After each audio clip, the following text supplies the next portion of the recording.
All right, it looks like we're live. Hi, everybody. Welcome to the Princess of Roses live chat launch party. That's a little bit after the launch. It's been that kind of few weeks.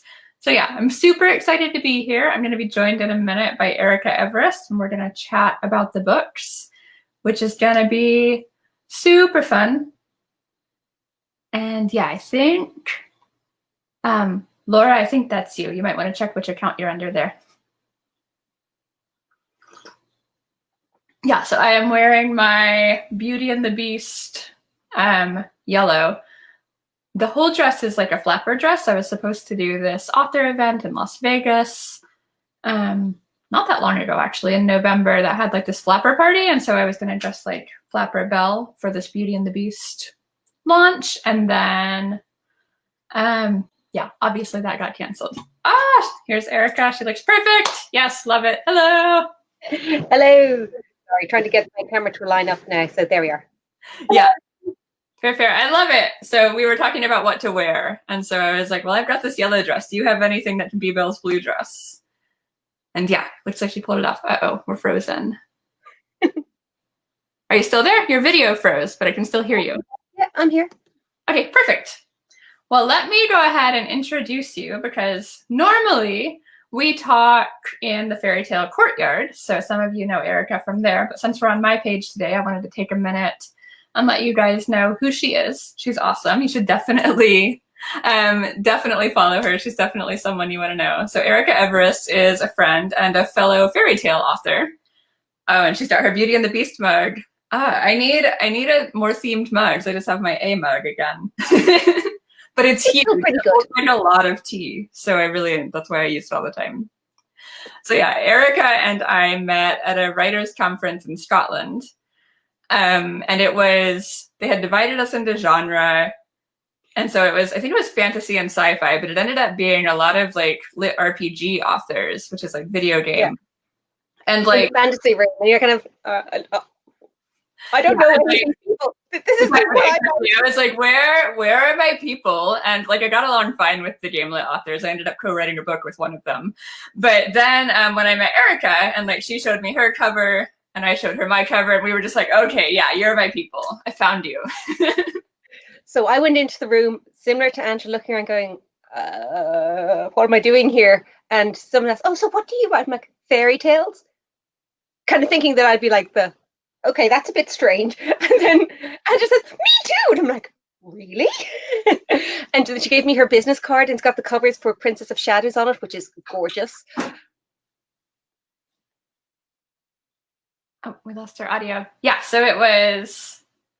Yeah, I'd been there a little while, I think, by the time Erika walked in. Sorry, you froze for a minute, so we lost the end of your story, but yeah. I'm just saying, I downloaded your book and read that instead of writing any words myself. Very good use of time, gotta say. The whole writing retreat aspect of that was a wash for me as well, because I'm introverted, but I'm people-centered enough that I was just like, oh, interesting authors from around the world. I'm definitely not writing right now. Like, I'm going to talk to them. Yeah, I kept trying to write and then went, there's so much more interesting stuff going on around me. Why would I stop and, write? Yeah, why in the world would I be writing right now? I was working on Princess of Mermaids at the time. So it's like my final Kraken fight scenes, which were hard to write anyway. So I was just like, oh, heck no, we're not doing this right now. But yeah, so Erika's series is, let's see, Tales from the Kingdom of Fable, correct? Mm-hmm. And our first one is The Scarred Prince, which is a mashup of Beauty and the Beast and Little Red Riding Hood, with a bunch of other ones thrown in. Erika does this really well of just like combining everything. So yeah, it's really fun. And you've got a second one coming out. As soon as I finish up the edits, I'm still saying, I'll do it tomorrow. It'll be finished tomorrow, definitely tomorrow. But it's coming out on the 26th of December, so I'm running out of tomorrows. pretty soon, and that's the Golden Ball, correct? Yeah. Yeah, and which fairy tales is that one? So it's primarily, or it started off being the Frog Prince, hence the title. Mm-hmm. But then also there's a sort of Cinderella in it, and there's Swan Lake, as well as the other things that get thrown in at the back. Perfect. Yeah, I love the wordplay there, because the Golden Ball could be like Cinderella's ball, or the frog. Oh yeah, everyone kept saying like a dance. Like, no, literally on her covers, like it's actually the ball. The ball. Everyone thought I meant a dance, and I told them what the title was. But when I was a child, my favorite book was called The Golden Ball. It was the Frog Prince story. Okay, And like I would make my father read it to me every night, and I'd sit there, let him get to the very end and say, Daddy, you skipped a page. No, I didn't. You did. You didn't read that page. Go back to the start and read the whole thing again.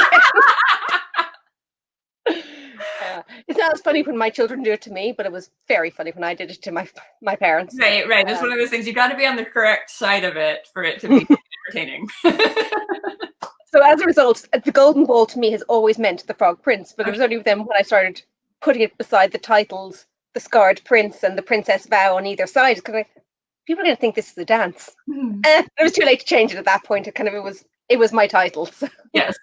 No, I know. Once you lock into that, like, you're locked in. And I had the worst time deciding on a title for Princess of Roses. I think you're in the Facebook group where I was asking all the authors. Oh, yeah. Like, guys, Princess of Beasts sounds like a Tarzan knockoff. We're not doing that.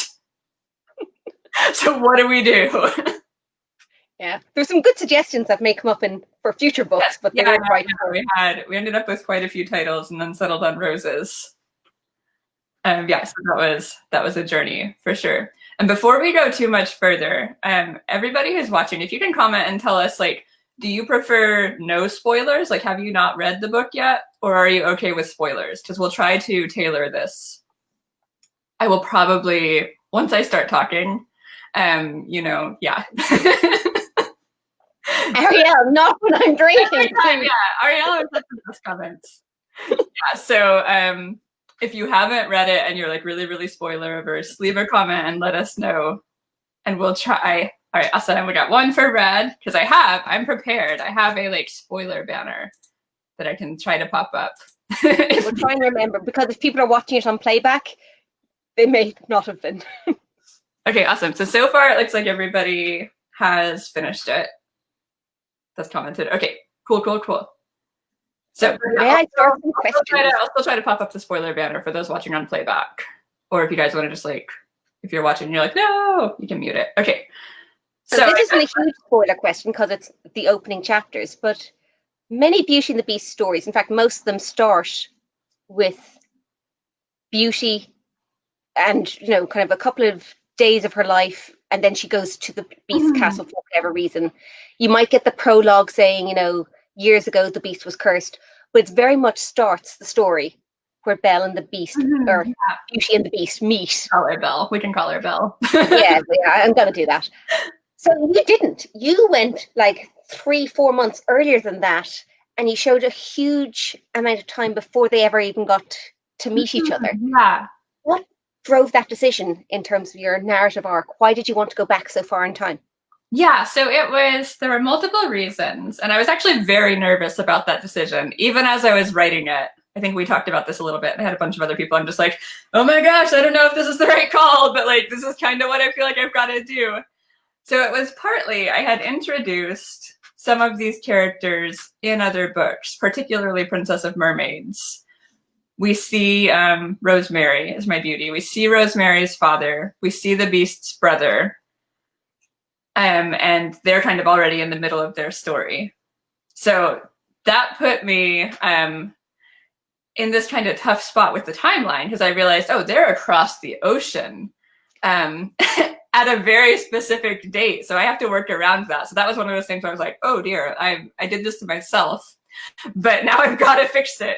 So that was one reason the timeline ended up so stretched. Yeah, and Laura mentions there were forks as well. I'd set up a few things. You didn't spell dinglehoppers correctly. Yes, yeah. I was trying to be, it's not really subtle. Everybody knows. Everybody knows. If you haven't read Princess of Mermaids, there's a big arc with forks and they come back in Roses. And so, so I had and those forks are used to decorate their hair. And mermaids do comb their hair with them. Yeah, so again, pretty strong reference there. But I think subtle enough. I mean, Disney's not going to come after me. Who are we kidding? You didn't use the word dinglehopper, so you're clear. Yeah. We're okay. Yeah, so it was partly that, and then working with the timeline, and then partly just as an author, I like seeing how we get places. And I'm always like, well, why was the Beast cursed? How did we get here? And then with all the retellings and all the different angles of like the beauty's story, how did their family fall into ruin? And we've got, you know, in one version we read when we were going over these in the fairy tale courtyard, it's just like, in a single day, everything was gone. It caught fire, it sank in a storm, it like was just all destroyed. And so just a touch unrealistic. yeah. And so I was like, okay, we're not doing that. So what do we do then? And I also really wanted, one of Rosemary's kind of primary characteristics is her sense of responsibility to her family. She really wants to have a part in their business and their life and taking care of them. And so I thought, if she's gonna like really commit to going to save her father and going to the beast, I want her to have had kind of a part in their destruction. Right. Which was maybe a little bit mean, but like, because she's genuinely trying, right? But I was like, we've got to, you know, the beast has been brought pretty low. I kind of wanted them to have these parallel arcs so they could build back up together. Mm-hmm. And then it just kind of spiraled out of control into the enormously long book that it is. Yeah, I've got to say, like, I was sitting there reading and I'd gotten to chapter 40 or 42. And that was all you'd given me at that stage. It's like, this is brilliant. Wait, I'm only halfway through the story. I've read a whole book. Yeah, it really is. And I'll show for, I think everyone's read it, so they have a sense of how long it is. But like, so this is shadows, and then roses. So it really just a little bigger. Yeah. How much bigger is it than Mermaids? Compared to Mermaids? Mermaids was pretty big. It's still significantly longer. Like significantly longer. Which was not on purpose at all. But I always say this, that like, oh, it'll be just like a quick little fun thing. It's never a quick little fun thing. Like literally never is that true, but I keep saying it. So yeah, well, we're not complaining. I had to say, like, if it wasn't that I knew it was meant to be a Beauty and the Beast story, that there had to be this whole other part to the story. Like, I was perfectly happy reading the story as it was. Like, I loved Rosemary. I loved Jones/Darian. You know, and I love the way that he was interacting with her, but yet, oh no, silly peasant girl, nothing to do with me. You're obsessed with her. Yeah. Obviously it has something to do with you, right? And that was my play on like kind of Pride and Prejudice as well. There's some like literally direct quotes from that because it's public domain. Terrible. So I can get away with that. Yeah. So I like that dynamic as well. The whole feel ended up, to me, feeling like I always have a country in mind as inspiration, and this one ended up being England. There's nothing particularly like British about it, but in my mind, it's like it's that society of the lords and ladies. Yeah, and the Pride and Prejudice tie-in kind of helped with that. So actually, Laura sent in a whole bunch of questions in advance. Thanks, Laura, because that Laura really helped me put my thoughts in place to ask you questions. But if anyone else has questions, pop them into the comments. Yeah, absolutely. I'm watching the chat off to the side here, so yeah. So there are two parts to this question. It's about how your stories weave together. So, when I read Princess of Mermaids, I knew when you had the merchant who had lost his big shipment, and when you had the brother who was not the crown prince, but he was the crown prince because something had happened to his brother, you kind of, I know where they're coming from. But how much had you planned back in earlier books that this was going to be the arc, that these characters were going to come into play, that Karina and Stefan would be turning up again? How much of that is like planned from the start, and how much of that is like, see, as I have these characters now, I might as well drop them into the story? There's a lot of that happens, of the like, oh yeah, this will work. That was actually planned though, all of those things. So like, I knew that, and this is probably a spoiler. I'm going to put our banner on. So when I was writing Princess of Mermaids, like I knew there were these Kraken and they were attacking, and that they would be attacking ships. And I knew that in Beauty and the Beast, the father is a merchant. He's lost his ships. So from the start of Princess of Mermaids, this was my plan of like, we have something that's going to destroy ships. We need to lose some ships. Obviously, these are the same thing. And so it kind of spiraled from there. And I wanted to, because other than like some of the side characters, we haven't really seen any of the Rose's characters before in other books, right? Neither of the main characters were at the princess test. They haven't been to these other courts. So it's like, I need some kind of tie-in that kind of lets people know what's coming next and foreshadows that. So it's like, oh, well, the father would go looking, right? He goes on this journey looking for his ships and then comes back and is like, no, I found nothing. I was like, oh, okay, well, this journey will make sense and he can just pop up here. And then it also gave me a chance to show kind of how that other royal court worked and, you know, they're compassionate to him and he's interacting. So it was it worked really well for that story. As I said, it got me into trouble in Roses when I was like, oh, he's got to be gone for a few weeks. This is my timeline. Did you always know that Princess of Roses was going to be your next, or rather Beauty and the Beast was going to be your next book when you were writing Mermaids? Because you also teased stuff about Robin Hood in so Robin Hood is actually partially written. We can turn this off probably. Like very partially. Again, I think I'm a very optimistic person. But it is partially written. It's partially outlined. I know my characters. I know what it ties into. But it ties into, this isn't a spoiler for anyone who's read anything, so I won't put up the badge, but it ties into Snow White, Robin Hood will, which will Your banner is still up, by the way. Oh, is it? Darn it. Sorry, I don't use these banners very often. Thank you. So Robin Hood. My plan is for Robin Hood to tie into Snow White, and Snow White is going to be one of the final ones, or at least it's going to be wrapping up one of these arcs. So she's the princess of Gavron? No, Gavron? Mm-hmm, yeah. No, am I pronouncing that correctly? Yeah, because we had a dwarf. Yeah. Put the spoiler banner up again. Okay, yeah. Might just leave this up. Okay, yeah. So we have a dwarf show up with diamonds from a mine. Yes, yeah, and he's from Gavaron. That's gonna be our Snow White, absolutely. So I've got to figure out. So as I said, I'm ready to go ahead with Robin Hood, but I'm not ready to go ahead with Snow White. So I'm just like, I'll pop it in there whenever it feels right. So I know the next one. Okay, taking this off. I know the next one will be Cinderella, right? And I set that up. From there, after I write Cinderella, I'm honestly not sure. We'll see what shakes out in Cinderella. So I've got like kind of a few different ideas of where we could go next. Mm-hmm. And, you know, how much of that foreshadowing, you know, obviously there was a lot of foreshadowing of Cinderella. And I won't talk about it, so you don't need to put your spoiler banner up.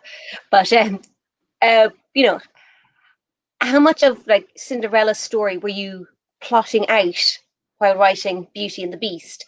Or did you just put in a couple of scenes and you're going to find yourself doing a mermaid thing going, no, it's the wrong order? I tried to be vague timeline on the Cinderella scenes because I ran into so much trouble. I'm still going to have to go back. So I had to go back for Roses and make this like massive calendar timeline where I had to like flip through every book and see like, okay, where are these characters mentioned? What day was it? I just picked like random summer months. And then like, how long will it take them to get from here to here? So I tried to work in the Cinderella bits so that I wouldn't have to do that. I'm still going to have to do it a little bit, but hopefully not so much. So yeah, the Cinderella was always the plan. I've had that worked out for a while, and she was always going to be the Princess of Mirrors. We have these magic mirrors that have started to show up more and more, right? We've had them since the beginning, but now they're becoming more prominent. And so like I always knew Cinderella would have something to do with the mirrors. So the other thing, like one reason, she was in it a little bit more than I was planning. Spoiler. Because I realized in the scene where Rosemary is like sick and in bed with the fever, right, and can't get up, I was like, there's no way he can like care for her with his claws. I've got to get another human to this castle, and it can't be anyone from the village because they don't know he's the Beast. Like, who is going to help him here? And I was like, oh, okay, well, he'll just go get help from Cinderella, and that'll be okay. So she wasn't originally meant to, like, actually come to the castle. She was just going to, like, talk to him through the mirror, and he was going to steal her food. And it became a matter of necessity. Had you always planned that the Beast would be her fairy godmother? Yes. Yeah, that was... That was I always love that. I was so excited about it. I was like, there's never been a goblin fairy godmother, I'm pretty sure. Like, I've got this one.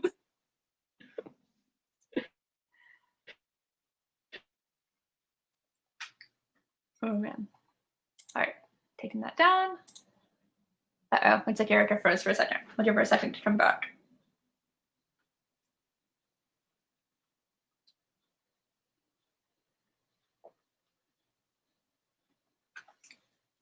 Uh-oh, she's not coming back.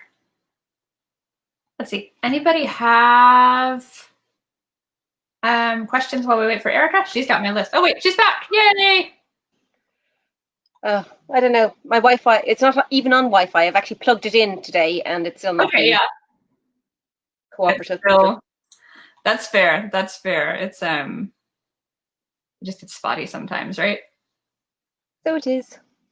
So it is indeed. All right, so what's our next question? I didn't have the list, so so no, actually, I suppose I should actually open the list rather than just. Or we can just talk. We could just talk. So, I mean, Laura mentioned it there. Leveled up love. So, not only were you writing the absolute monster of all books, like where you could put book 1 and 2 together and they wouldn't be as long as book 4. Yes. Yeah. You were also writing a game lit story. Mm-hmm. Game lit rom-com, an entirely new genre that no one has ever heard of before. No one knew was possible, but we did it. So, and that I ended up thinking of it in terms of Beauty and the Beast, just because I was also working on a Beauty and the Beast, but it worked. So yeah, Leveled Up Love, for those who don't know, is my co-written book with Tao Wong, who is a best-selling game lit author that I also met in Scotland. That I did not know when I met him was a best-selling game lit author. I was just like in this room in Scotland, literally didn't know anyone, and was just like, yeah, I'll just talk to random people, that'll work out. And it did, and we ended up like hitting it off and brainstorming this kind of wacky story that we then ended up writing. And yeah, it's like almost as long as Roses. It's probably like there. I don't have the paperback yet, but it's also substantial. So for those of you who haven't heard about this side project, the idea is that there's a brand new AI dating software called Dating Evolution, and Zach, sorry, his trustee somehow tricks him into signing up for this program, and now the AI Davo has control of his life. Mm-hmm. And is not going to let him play his computer games anymore until he goes out and does some real world stuff. Yeah, and it's a dating app, so mostly that involves dating. So, oh gosh, we got a review today that described it as like a Saturday night live skit meets a Lifetime movie, which just cracked me up so much. I'm like, you're not wrong though. And that's advertising copy right there. Yeah, I was like, okay, this is great. But yeah, so it's so Tao knows how to do. If you've not read Gamelit, and I hadn't, even though I've now written one, it's like an RPG video game. There's like stats and tables and all these things, and so Tao designed those because my brain just doesn't work that way. I was just like, oh, numbers, oh, I just want to make it up, but probably it should like add up to make sense. So if you've ever seen the Jumanji with Dwayne Johnson in the lead, you know, where they're there, hey, and they start seeing their screen appear in the sky. Yeah, that's GameLit, basically. Yeah. You can pull up your stats at any moment. So he has stats around his dating. So he has to, I always end up with like these fashion scenes. So this poor guy gets like the most ridiculous makeovers because he's trying to level up his style stats. Did he have sunset orange bejeweled jumper? Because if not, he really doesn't count. You're right. It's on a different level from the sweater. I think it's still pretty good. So I invented this brand called Western Neon, which is like, you think like a really quirky New York fashion designer's take on what like Oklahoma avant-garde fashion might be. I'm sorry. Oklahoma and avant-garde just don't really belong in the same sentence. It's fair, right? It's fair. So it's basically like highlighter shade cowboy hats and like fringe jackets and chaps and boots. And there's also some polka dots in there as well. It's like, it's meant to be absolutely hideous, but he's like, oh, it's high stats. And so he starts wearing it out, and it does not go well. It does not impress the girl. So that's my take on Gamelet, yes. And we get, again, yeah, like everyone just ends up in ridiculous clothes in my books all the time. Because poor Darian in Roses ends up in this, like they're trying to hide the fact that he's a beast. So they just get him this like enormous hat with feathers coming down. Yeah. It's not really a spoiler, I suppose. It's not exactly a spoiler, yeah. Yeah, and so yeah, Ariel, it's good. And it was inspired by, like, I had this theater teacher one time at like a summer workshop who had come from New York City. And she gave a monologue, like, you know, to show her acting skills, but she had adapted it to try to make it like resonate with the Oklahoma audience. And it was so horrendous. And she was so proud of it because we were talking afterwards, and she was like, yeah, and then this changed, and then this changed. And I'm just like, lady, no, nobody knows any of these things. Like, this is so misguided. So yeah, that was the inspiration for Western Neon. I kind of now want you to do a series of promos for the book of cowboys recolored in neon. Could probably make that happen, yeah. Like, so going back to your earlier work, I mean, kind of Leveled Up Love, very different departure for you from where you've been. And as you say, it came out of a collaboration of someone you met who was very much in this area. But before the fairy tale adventures, you had another, can I say, fairy tale like story in the Solarian Chronicles. Group in Shadow wasn't immediately recognizable as a straight fairy tale retelling. There was very much elements of, you know, the princess, the fairy godmother, the curse, finding yourself throughout it. So what is it about fairy tales that makes you want to write in this area so much, as opposed to something else? Yeah, it's a really good question. So I mean, I love reading that sort of thing. It's the sort of like, I went through a period where I think a lot of us probably did, where like, if a book did not have a castle on the cover or like a girl in a beautiful dress on the cover, I was not going to read that book, right? So I've always been drawn to these things. So it was so fun to write them. And then if we go back even further, because I finished Work in Shadow like while I was doing my master's degree, but I've been writing much longer than that.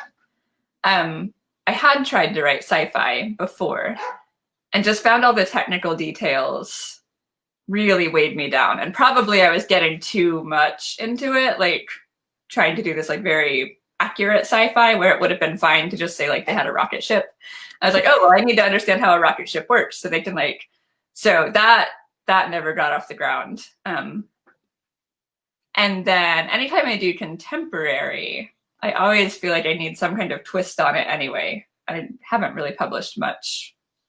Leveled Up Love is it's really near future. They have some tech that like we do not have. Although I've had some readers ask, like, is this a real thing? Because it seems like a real thing. And I'm like, no, but I've probably once again gotten too like detailed and over like, no, it needs to actually work. Give it a few years, Skynet will bring a version out. Yeah. We'll get it. But so yeah, it's partly just that combination of all the things I love. I like the type of story arcs that it supports, where you have these like strong, adventurous heroines, but they also get to wear these really fabulous dresses. And that's part of it. And there's a happy ever after. Yeah. And just like the tone is very like positive and happy.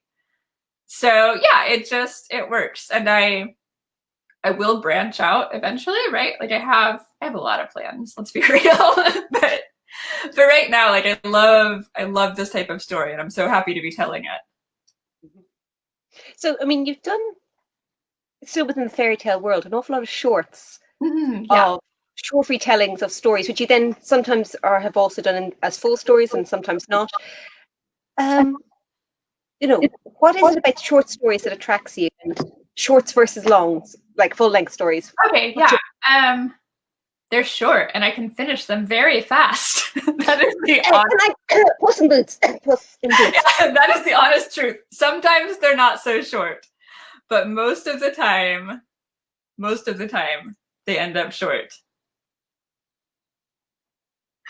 I love this. Laura is saying that she was, yeah, Star Fury is in Leveled Up Love. It's one of the video games they play. Yeah, come, I can show you what inspired it.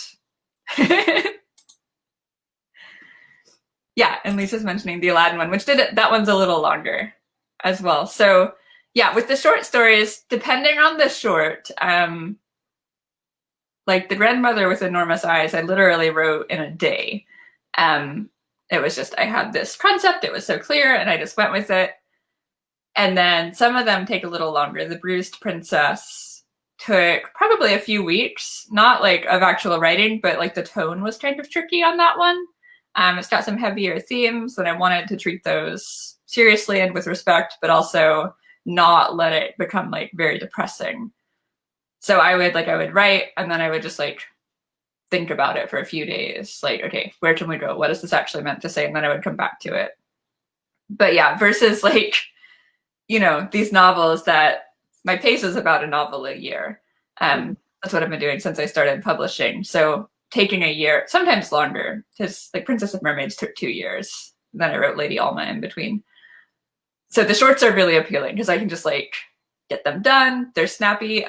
They're not all set in the same world, so I'm not having to match consistency on anything. There is no massive timeline. I can just make up whatever I want with no consequences for future stories or past stories. So yeah, for all those reasons. And what about short stories within fairy tale adventure world? Is that something you'll consider in the future? Or do you plan for all those loose ends you've dangled, like hints? Are they all going to be full-length books? What are your plans? So I don't have any shorts necessarily planned. I have what could be novellas. I kind of want to see like how the character development shakes out in the novels before I. So a novella kind of around 60 to 80,000. Yeah. You know, so like small, medium novels. For side characters that like I know their story, I know where they're coming from, but to work it into one of the novels would make them even longer. So probably we don't need to do that. And then I've got, a few ideas. Like, spoiler alert, Banner, because I want to ask you some specific questions about some side characters. Okay, do it. Okay, so there were 3 side characters I wanted to find out more about. Darian's sister, yes. And, you know, who was told she couldn't marry the lower class, and then her brother goes and does it anyway. Yeah. Rosemary's sister, Dahlia, who's caught the eye of the other prince, who's completely a playboy, and is like, that's not going to end well. Yeah. And then Sorrel, who's having arguments about books in ballrooms, which just seems so amazing. What's happened to those 3 lovely ladies? All right, yeah, so Marinda, Darian's sister, we're going to see her in a future book for sure. We have the spoiler alert banner up, so I can say it, I guess. So my plan for her right now is a King Thrushbeard retelling. With Tonio, spoiler, he's still alive. That probably surprises no one who's read. I won't say any more than that, but yeah, so he's still around. He's gonna come back. He may come back in a spin-off series before we get the novel, which is why I've been kind of vague about. So when you say spin-off series, would that involve pirates? It would involve pirates. He was lost at sea. Yeah. Would that involve then a certain Karina's older sister leading a navy with pirates? Oh yes, absolutely. Yeah, so that's another one of those things that was always the plan. Serafina, who's Karina's older sister, she's in Princess of Secrets. I love her. She's so much fun. So she is, you know, this naval captain and the crown princess and just like really this powerhouse who gets into quite a bit of trouble, partly because of Karina's antics. So she's been demoted. So the plan is that she's given like the less than stellar crew, right? Because she's not like the top captain anymore. She no longer gets the best crew. So, and is sent off on this mission and hijinks ensue. Is it a mission to Neverland? It may have some Neverland vibes, yes. Yes. So for those of you who don't watch us on Fairy Tale Courtyard, the way this normally works is we read a story, we talk about it, think about gaps in the story, and then I say, Angela, you should write this, and give her a to-do list. Yeah, basically. And often I write it. So yeah. So the plan, yeah, it'll be probably not like as direct a retelling as these, because the plan is to spread it across multiple books. This series, I'm trying to decide how much to say. So she'd be the Princess of Pirates, just throwing a title out there? Yeah, possibly. Or I may go, since I've then got to do like multiple titles, I may go something a little different with the title convention there. But yeah, so that's the plan. Several holdups there. One, I've been like super busy with other things. Two, I need to do like some nautical research. Like I always end up writing about ships. And I'm like, if I'm going to write about someone like from the point of view of someone who is a captain of a ship, I need to know more about ships. And again, this is probably me over researching, because I'm like, technically probably not, but also yes. So my plan has been for quite a while to go like find a place where I can take sailing lessons and like really immerse. But or you could just interview Robin's husband, who is the captain. He is a master mariner. Okay, fabulous. That's a good point. You know, rather than doing it all yourself, find people who've done the research for you. Like, or you could do this and write the story sooner. Never crossed my mind. Yeah. Yeah, so the plan is for Tonio to show up there. He had quite a bit of room for character growth, right? And then he'll come back for a Thrushbeard retelling, you know, having grown a fabulous beard in all that time. So yeah, timeline on that, I don't know. We've got to see. But would you see that as being, you know, after the Snow White story when Fairy Tale Adventures is wrapped up and this would be a spin-off, or would it be somewhere in the middle? How do you see it? Like, what's your future plans in this series? Yeah, we've got Cinderella. We know there's Robin Hood and Snow White, but how much else will be in the main arc? Yeah, so my plan is kind of for it to happen somewhere in the middle, but they're off far enough away. I don't have to coordinate timelines so much. Because if I want to... I was more thinking in terms of your publishing schedule, though. Publishing. As soon as I feel I'm ready to start writing it, I will. I realize that's a very vague answer, but... It was more like, so... Okay, yeah. The next one is Princess of Mirrors with Cinderella. Yes. For when you're ready to wrap up Fairy Tale Adventures, we'll have Robin Hood and Snow White. In the middle there, are there more Fairy Tale Adventures? Do we have a spin-off series and do all the other worlds first, and finally we'll get Snow White in like 10 years' time? Which I'm okay with, if that's 10 more books, but... Or will you wrap up Fairy Tale Adventures and then it'll be, I don't know, Princess and Pirate Adventures instead? I'm planning to do them somewhat simultaneously. I like working on multiple projects at the same time. Which is burnout. Yeah. Actually, though, because I burned out finishing Roses, but when I burned out was after we finished Leveled Up Love. Like literally within 3 days, we finished Leveled Up Love, and I was like, great, I can focus exclusively on Roses. And 3 days later, I burned out so hard. So I was like, okay, I think it's better for me to have like a few things going on that I can switch. So I'm doing very low-key background research for the Pirates. I'm planning to kind of write them and squeeze them in between. So yeah, and we'll just, as I said, with the rest of them, we've got to see what shakes out with Cinderella. I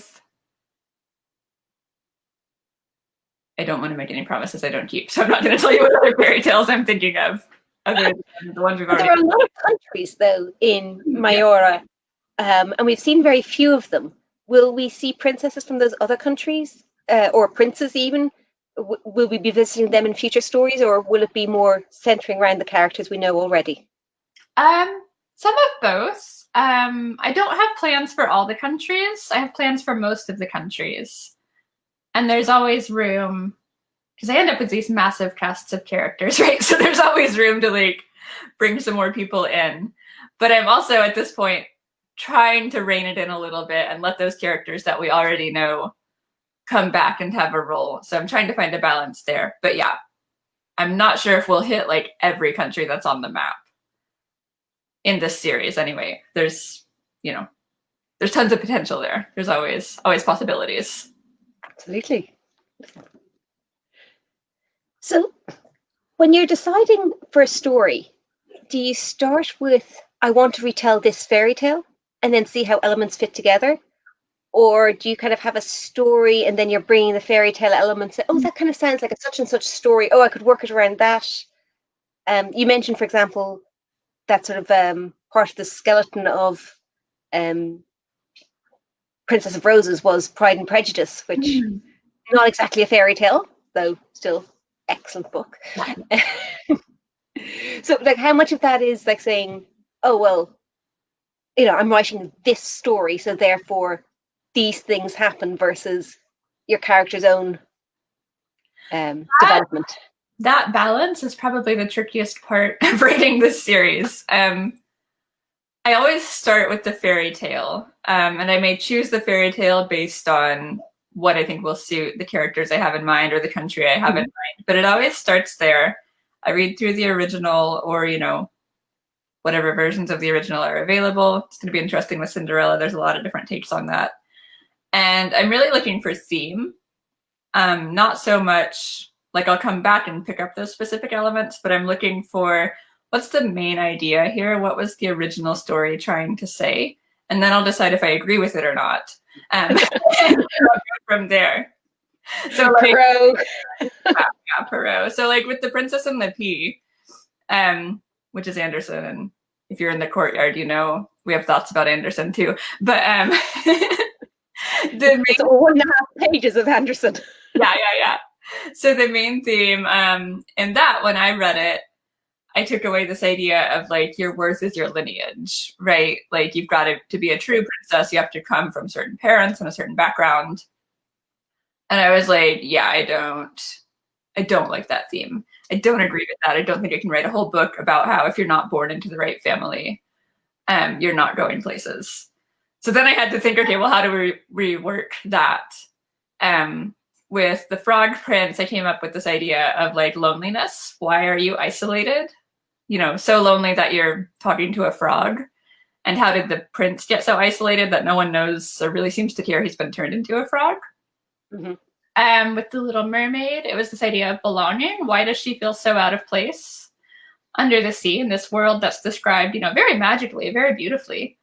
But she's really not happy there. And then with Beauty and the Beast, it kind of brought me back to Pride and Prejudice. Just to me, they have these similar themes of what's your true worth, right? Mm-hmm. If you actually get to know that person, who are they, and do you connect with them? So I haven't done that process yet for Cinderella in that depth. So I don't know yet where we'll land, although I have some idea because I've already got these characters. But yeah, I'm always looking for that big idea, and then I get more granular.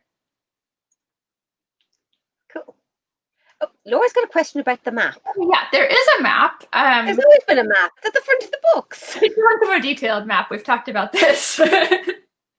Yeah, so there's a big picture map with like all the countries lined up, and that I made from the very beginning just to help me keep everything straight. So like when I was writing Princess of Shadows, I realized if I was going to have a princess test, all these princesses had to come from somewhere.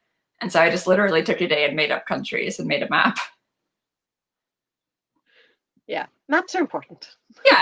So there's that world there. And then for when I'm writing the story, like I'll make a more detailed map of the country, but it's just like me drawing it, and that is horrendous. Nobody needs to see that. Yeah, we totally do. I'm hands up all those who want to see the map. Shouldn't have admitted to making the map. Yeah, it's little squiggles and like notes of like how long it takes to travel from place to place. Mm-hmm. So yeah, with that I haven't bothered to make it like look publishable enough to put it in a book. Fair enough. Yeah. So,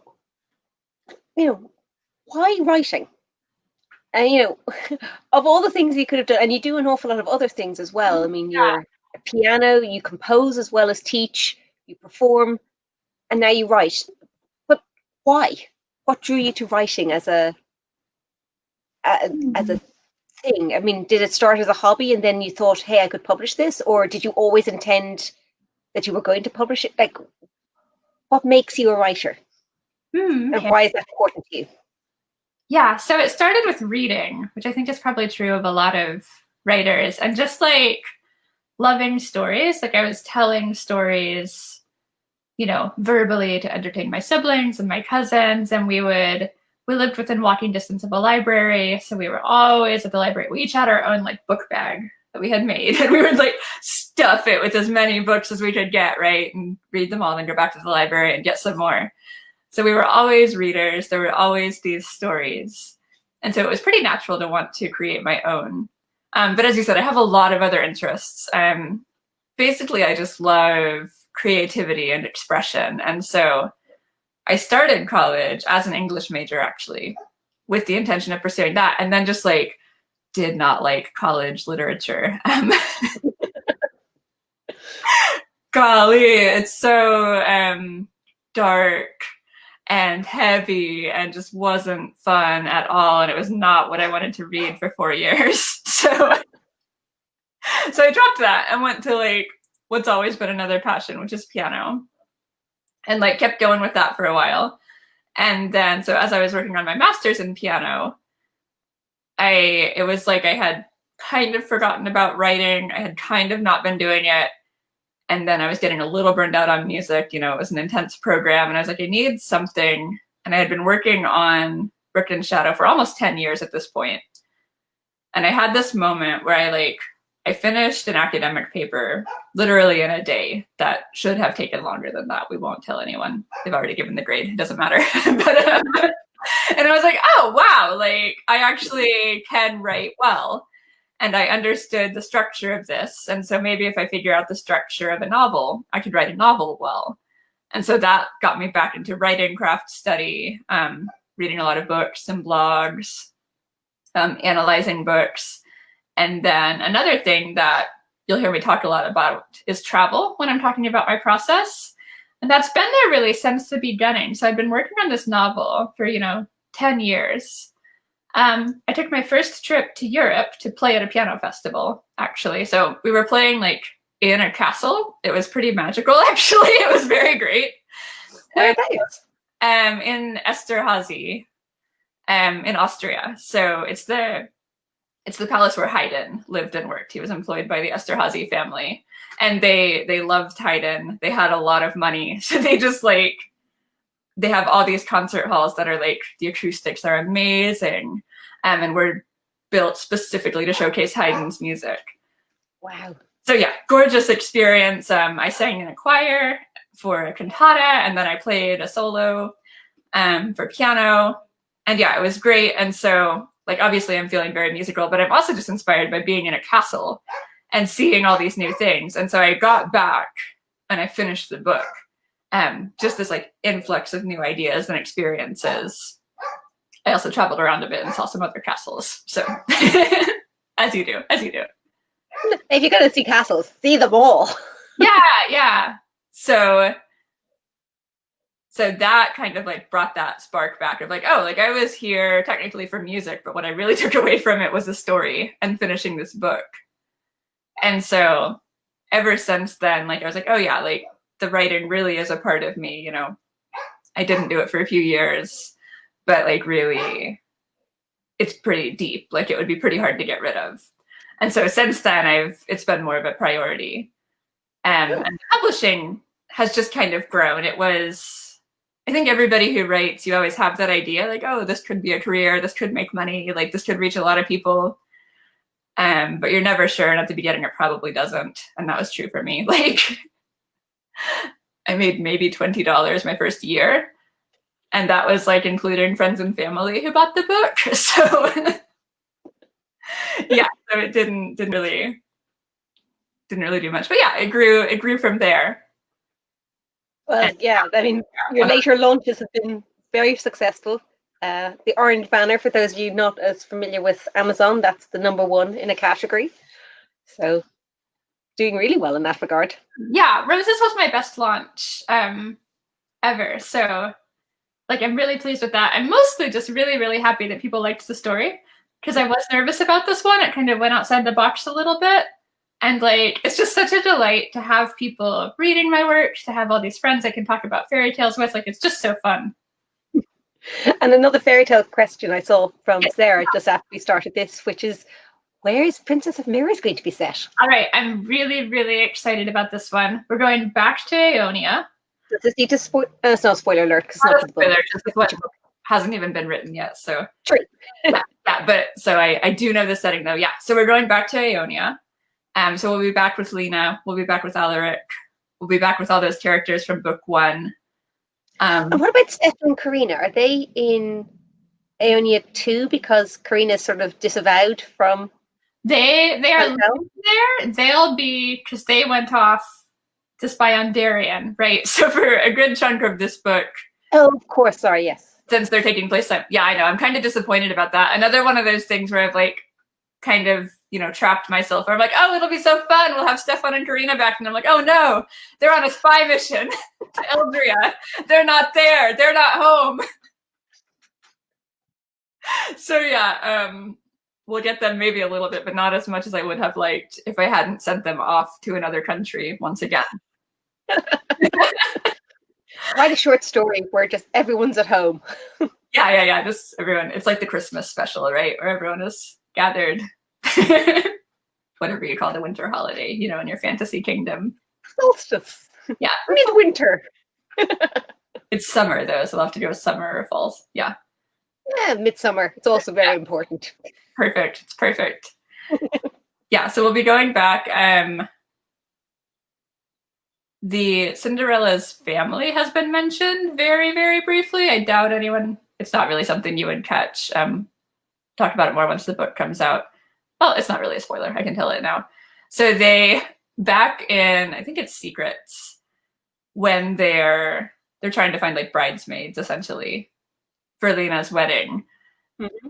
They mention, we could ask this Duke's daughters, to come. But then of course she gets Karina instead, which nobody thinks about in the context of that book. But that means the Duke's daughters have been asked and then rejected as bridesmaids. So they're not pleased. They're not super thrilled with that. Yeah, I can see that they wouldn't be, super enamored of the royal family anymore. Yeah. So we've already got conflict brewing, a few books back that nobody really thought of as a problem at the time. So, Swinter. Ooh. Yeah, is that our holiday for a midwinter holiday? Yes, perfect. So, you're active on a lot of social media. You've got Instagram, you do Facebook, obviously, because we're here.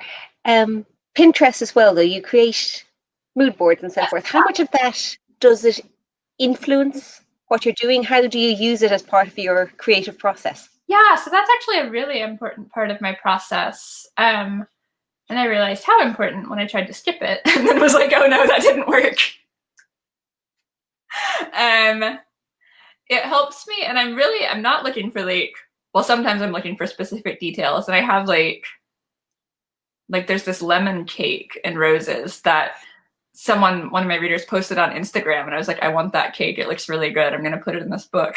And so that did that whole arc. But then, so I'm not usually looking for specific details. It's more of like a mood or a tone or a setting or an atmosphere. And so once I've gathered enough of those things, then do you use it to? And I'm just going to ask people as well, if you've got any questions, put them in the comments too before we run out of time.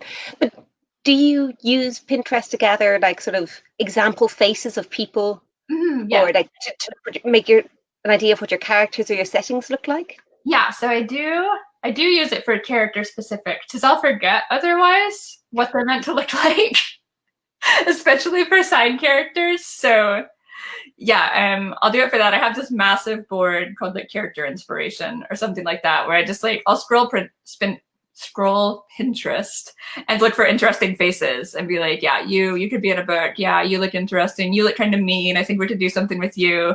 So in my mind, it's almost like the process of casting a film. Like you've got to find your actors, and then I just kind of get them on a screen all together and just kind of look at them. and kind of picture how they would interact, and that helps a lot. The question from Rebecca. Will we be seeing any more goblins from the Shadow Realms in future books?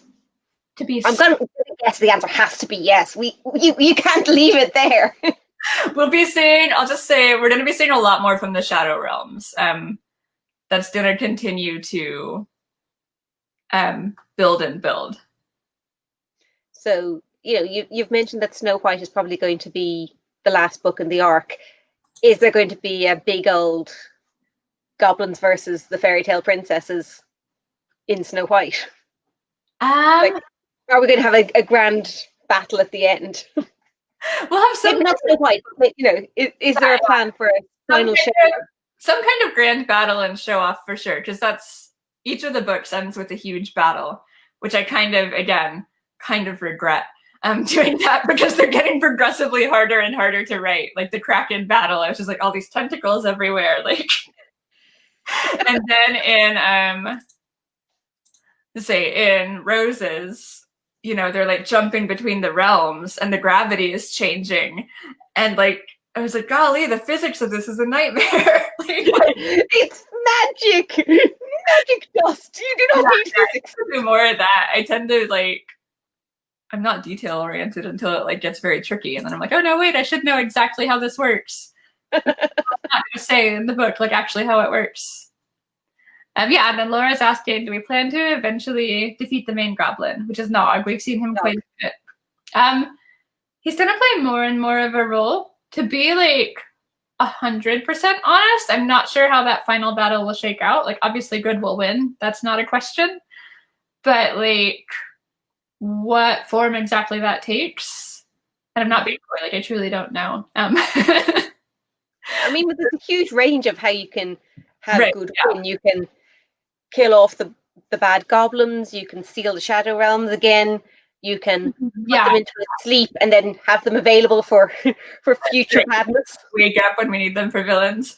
Yeah, part of the trick is I've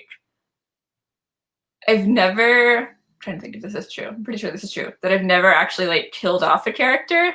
I've had some implied deaths. I've had some oh, you've kind of been sucked into this thing and you're frozen, right? We had, one second.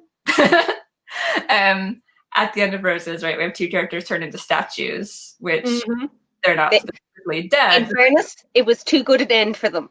I know, right? This was, when I was sending Erika chapters to prove, she was like, can Lupita just die a violent death? Very violent. I was kind of all on for daring to rip her apart in a very gory, un-PC, un-PG sort of way. Like in the director's cut, we won't actually put it in the book, but I wanted something really bad to happen to her. If you want to see her get ripped limb from limb.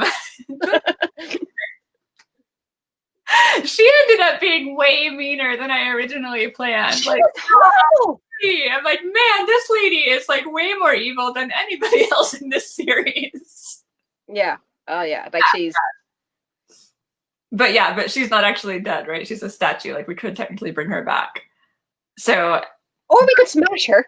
Another freak storm could blow through. She's in bits. Yeah. It's fair. But so that idea of, final battle, do you actually kill them off? Because we've got a lot of villains at this point. Well, I mean, you can always do the Disney version of it, which is Gaston goes to be the baddie and stab the beast, and oops, lost his footing, fell. We didn't do it.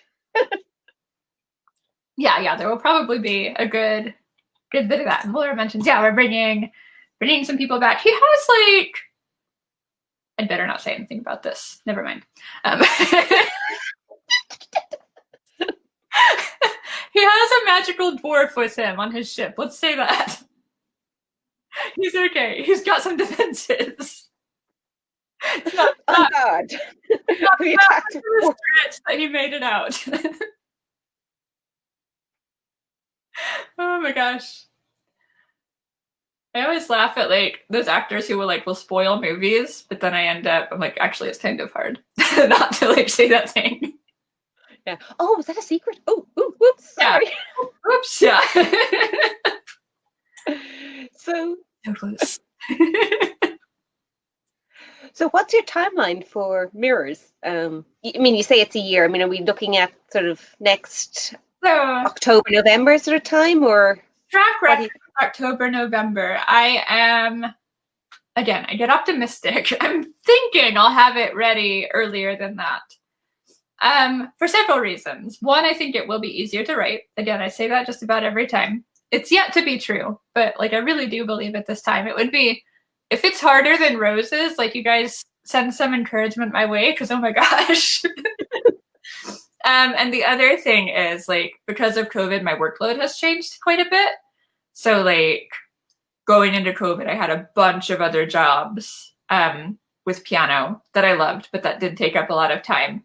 And COVID has pretty much shut down live performances, right? So I no longer have all those jobs. Mm-hmm. So I should have a lot more time to write.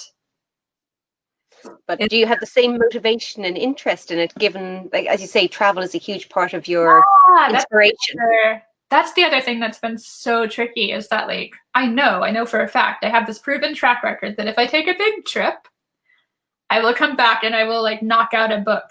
And so I'm like, yeah, I just need to take a big trip to somewhere Cinderella-esque and we're set. And it's just like not possible and not wise right now. Yeah. So I got around it with roses a little bit by like watching documentaries and things like that, which was not quite the same, but kind of got me in that space. Mm-hmm. So I'm planning to do more of that and see where that leads. I'm taking December off just because I need some time off. But after that, yeah, we'll see. And what about side projects? I mean, your short stories, other projects, follow up for Gamelit Rom-Com, or something else? Do you think you'll continue? I think are going. We're in talks to co-write again. There may be a sequel to Leveled Up Love. We'll see. What we're really talking about is like who else should we like? What character should now end up trapped in this app, right? So that's a talk. And then I've got to finish the Puss in Boots, short story. That's more of a novella at this point. And the newsletter will get part of that in January. Like, will it be the complete finished whole story? I'm not sure. I won't promise that, but you'll get something new. Because, yeah, everyone was kind of left hanging with that once I started really working on roses. And then I've got a few spin-offs that I'm looking at. I've got a few, like... You've got the villain series. Mm-hmm. Yeah, which is... We haven't, like, officially announced all the details on that yet, so we'll keep that, yeah. Sorry. Nobody heard anything. There's nothing going on here. But, yeah, so I've got that. I've got a few, like, completely separate projects that I'm like low-key brainstorming. I just said I'm taking time off. That's 80% true. I'm also, yeah. I've got a few ideas. Mostly right now, I've just been like researching ideas and themes and seeing, before I jump into Cinderella, letting myself kind of explore some other areas to see. Yeah, and then Lisa asked about Rumpelstiltskin. I'm not sure about this one for the fairy tale adventures. It's a possibility, but I don't have a plan for it yet. Oh, well, I can just give you one. Yeah, okay, go. Nog. Nog is Rumpelstiltskin. He's small, he's annoying, he's evil. So Nog is not his real name, and we have to find his real name, and that's how you will defeat him in the end without having to kill him. That will strip him of his powers and make everyone win. You just need him now to try and steal a baby. Okay. Probably. Ideally, if you try to steal Lena's baby, that would really go down well. Yeah, somebody could have a baby by then, by the time we get to the end. All right, we'll keep that in mind. Those of you who have watched The Courtyard know that like Erika is fabulous at. I love ideas at her and say, "You go write this." No, I won't write it. Oh yeah, Miriam's saying, oh man, that sounds like Cinderella lives kind of remotely though. That would actually be. I think that's actually a Snow White thing. That sounds like you'd be very inspired for Snow White. Yeah. Little cottage in the forest, in the woods, the mountains. Yeah. It's true. It could work for anything, right? We could get multiple fairy tales out of that setting. Well, I mean, if you've got a forest, you've got Robin Hood. I mean, it's just.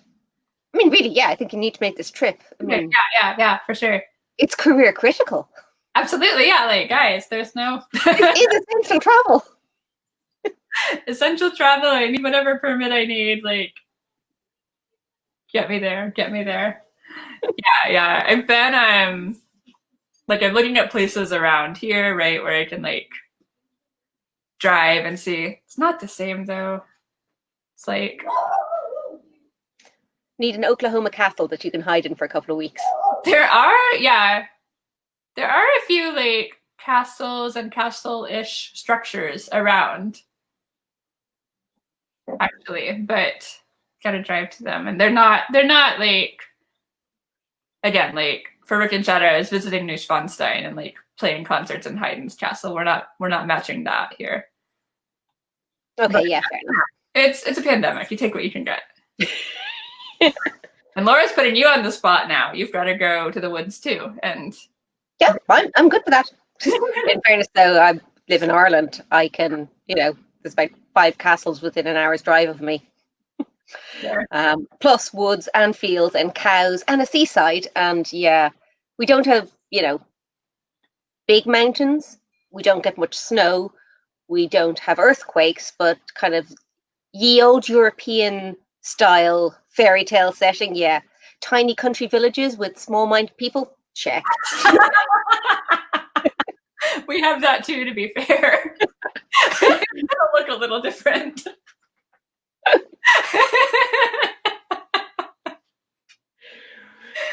Oh my gosh. So yeah, it's a slightly different perspective, I think, when you're, oh, these castles are boring.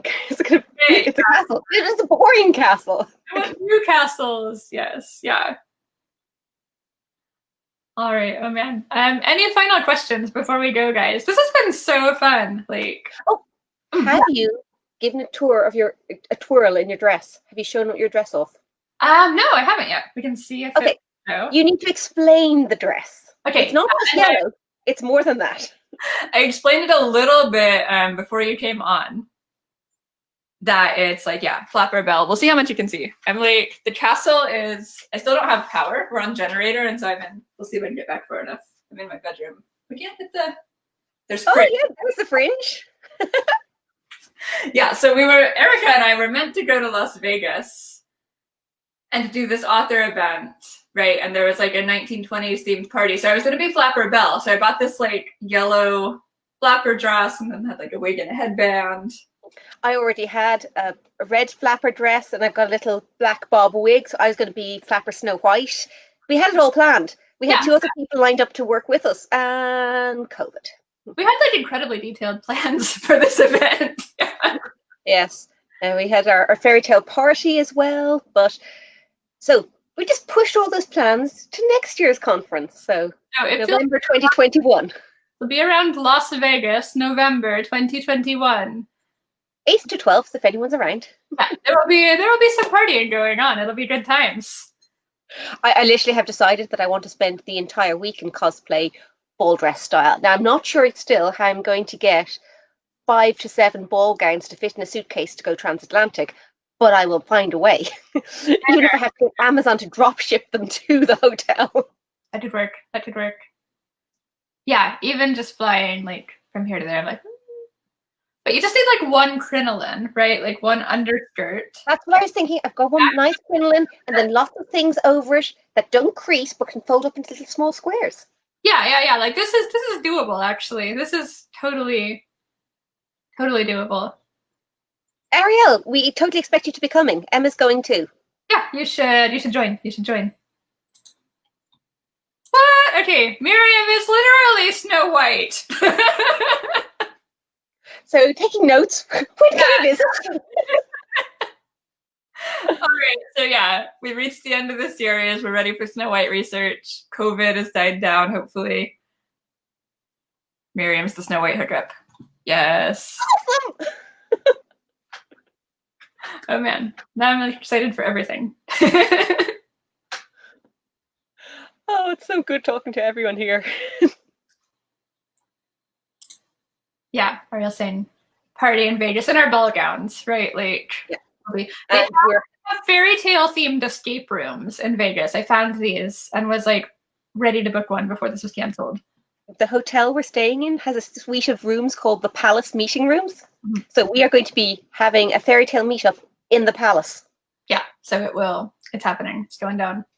I looked actually at Excalibur Hotel, because you'd think it's shaped like a castle.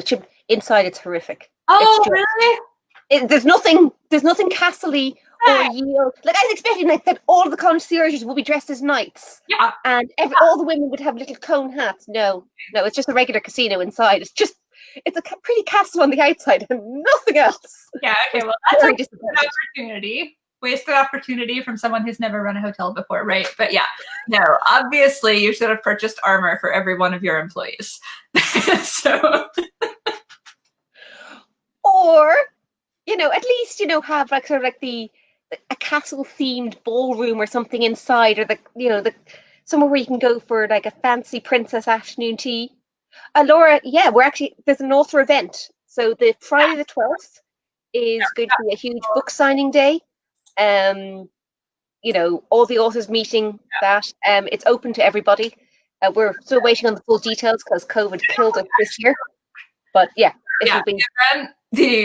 The main event we're talking about, where not everyone will be in ball gowns, is the 20 books to 50K group conference, which is held in Vegas each year. So it's a big authors conference. And that runs from the Tuesday to the Thursday. Yeah, and so on Friday. So, like, in all seriousness, if you want to come, like, join the 20 books to 50K Facebook group, they'll be making announcements. Like, yeah, it's a conference, and you can come. And then we're having our own side. Like, there's a bunch of us fairy tale people that are going to be there, right? So we'll do a fairy tale meetup or something.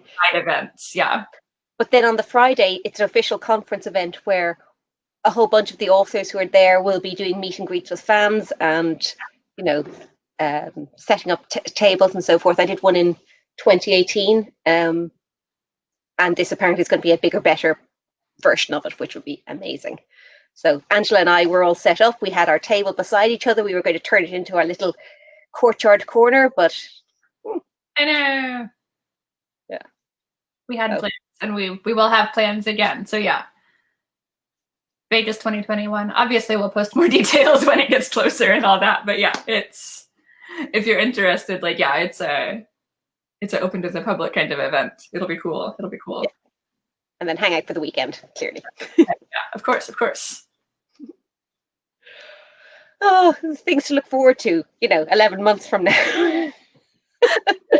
The nearest I'm willing to look forward to something, though. Pretty much, yeah, because it's just anything sooner than that, you're like, but maybe not. Yeah, 11 months out, I feel there's a good chance. Feel decent about this. All right, let's see. Well, it's late for you, Erika, so we should probably yeah, it is late, but I was bold and went for a nap this afternoon. Oh, okay. I wasn't tired. It was just like, my bed is there and it's very comfortable. I don't want to have to deal with putting up the Christmas tree and stuff. Came down, the room was decorated. It was lovely. Oh, okay, yeah. Perfect. Yeah. Don't think my husband was impressed with my assistance. You're like, what? You mean it wasn't done by magical elves? I mean... Well, unless the kids count. Like, please don't drop that. No, take that away, children. Exactly. Oh my gosh. Well, thank you all so much for joining and chatting. Congratulations to you, Angela, on 2 book launches in the last month. Both doing very well, and looking forward to more from you. Yeah, thank you so much. I'm looking forward to writing. Like, I'm on break right now, right? But I'm really excited to get into the story. I'm I'm really excited for Cinderella. It's going to be so much fun. Like those little scenes she was in, I just loved her. So it's going to be great. What's Cinderella's name? Oh, I don't know.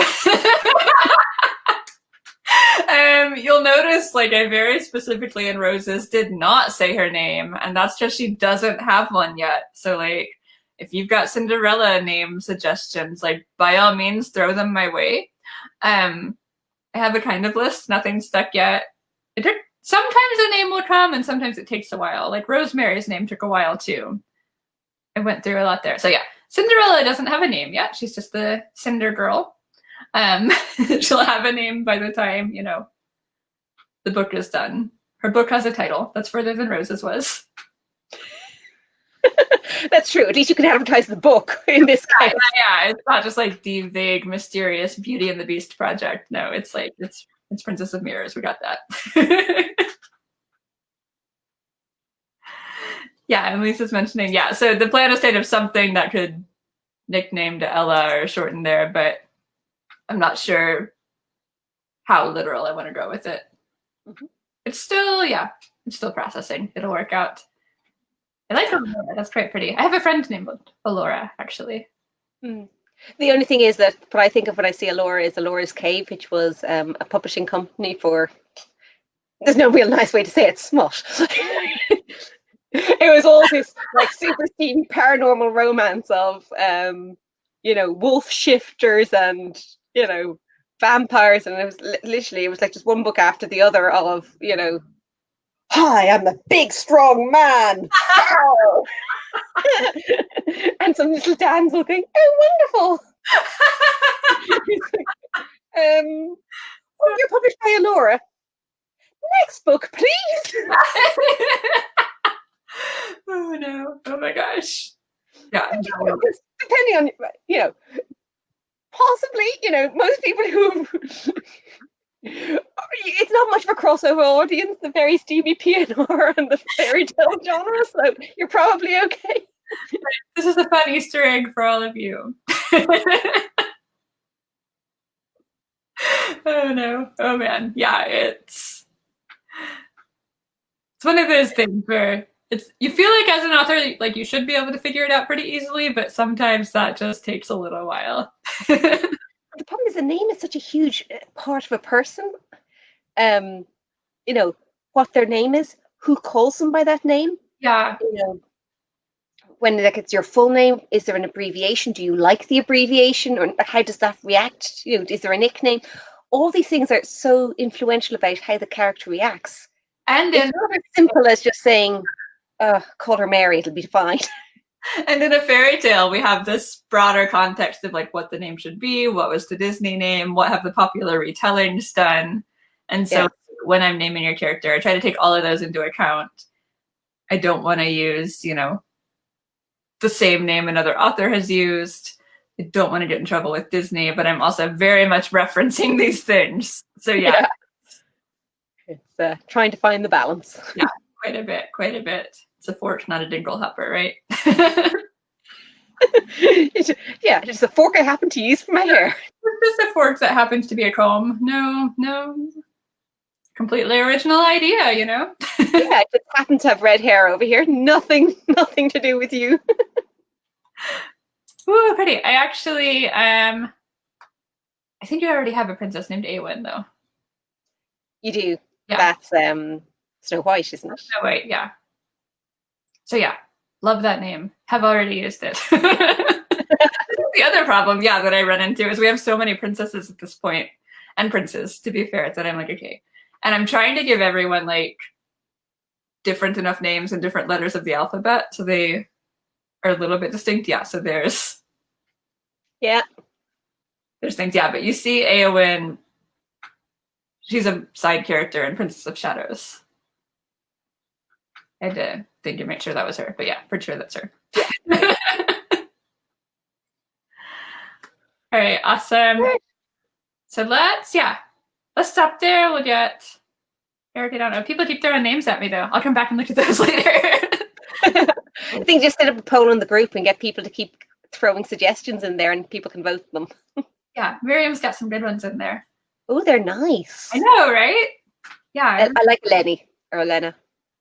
Yeah, okay. Yeah, this is good. I keep getting, this is the problem with this is like everyone is so engaging in the chat. Like I love seeing what everyone has to say. I'm like, but if we wait a little longer, someone else will say something.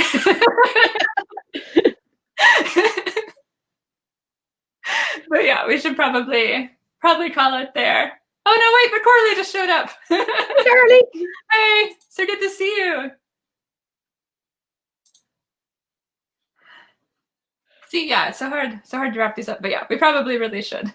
We will call it a night there. And if any of you are around, same time tomorrow, over in the Fairy Tale Courtyard, we're discussing Anderson's The Fir Tree. Which, oh my gosh, I won't say more than that. But yeah, it's one of those, there's lots to discuss there. It'll be, I hesitate to say a fun discussion because it's tragic. And again, I'm like, spoiler. Okay, let's not get ahead of that. But yeah, Fairy Tale Courtyard Facebook group. Erika and I are running a series called Analyzing Anderson, where we talk about, we pick a Hans Christian Andersen story and talk about it. We're doing a, we'll call it yeah, Christmas special. Tomorrow at the same time in that group, yeah, The Fir Tree. And there's a link where if you want to read it first and join the discussion, kind of like a book club, you can get it on Amazon. Yeah, so thank you guys so much. This has been really, really delightful. Yeah, I like the idea of doing a book launch after the book's launched so we can talk about it. Yeah, that was, well, it was partly because the launch got delayed and it didn't have time to set something up before. But then I was like, no, this will work because we can, rather than just being like, yay, a new book, we can actually dive in a little bit. So yeah, this was fun. This was fun. It's been a great conversation. Thank you. Yeah, and thank you for being such a charming co-host and interview. Well, you are a charming guest on the interview panel. Sorry. And shout out to Laura for sending us really great questions too. She gave absolutely, Laura. They were amazing. Thank you. I hope we got through enough of them for you. But feel free to, query Angela in the comments, and she can answer them later. Yeah, for sure, for sure. All right. Good night, everyone. Well, good day, I suppose, for most of you. Yeah, it's only 5, but it gets dark early now, so it feels like night. Mm-hmm. All right. Bye, everybody. Bye. Thanks so much. Bye.